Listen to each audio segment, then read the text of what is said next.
எங்கள் தங்கம் படம், நானும் மாறன்லாம் உட்காந்துட்டு இருக்கிறேன். கிருஷ்ணமஞ்சு டைரக்ஷன். நான் பாட்டு எழுதிட்டு இருக்கிறேன். எம்ஜிஆர் ஜெயலலிதா பார்த்து ஒரு காதல் பாட்டு. நான் அளவோடு ரசிப்பவன்னு விஸ்வநாதன் ஒரு அளவு கொடுத்தாரு. அதுக்கு அடுத்த வரி போடணும்னாரு. நான் அடுத்த வரி போடாம வெத்தலை பாக்கு போட்டுக்கிட்டு இருந்தேன். கிருஷ்ணமஞ்சு கேட்டார், என்ன அடுத்த வரி போடாம புயலையை போட்டுக்கிட்டு இருக்கிற, அடுத்த வரியை போடுவார்.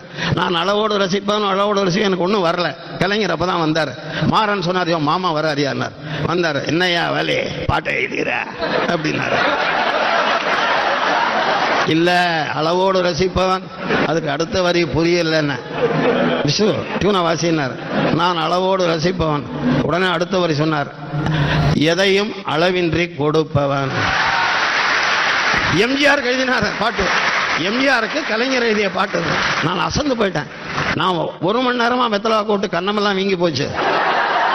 இவர் எழுதிட்டாரு. 10 நாள் கழிச்சு எம்ஜிஆர் சத்யா இதில் வாகினி ஸ்டுடியோவில் பார்த்தேன். எம்ஜிஆர் என்னை கட்டி பிடிச்சு முத்தம் கொடுத்தார். என்னென்ன விசேஷம்னு, அளவின்றி கொடுப்பவன் என்னை பற்றி எழுதிட்டீரேன்னார். நீங்க முத்தத்தை கலைஞருக்கு கொடுங்க, இது அவர் எழுதினது, நான் எழுதினது இல்லைன்னு. இப்படியெல்லாம் கலைஞர் பெருமானம் அறிஞர் பெருமானம் வளர்த்து விட்டு தான் இந்த வேலை இங்கே உட்காந்துக்கிட்டு இருக்கிறேன்.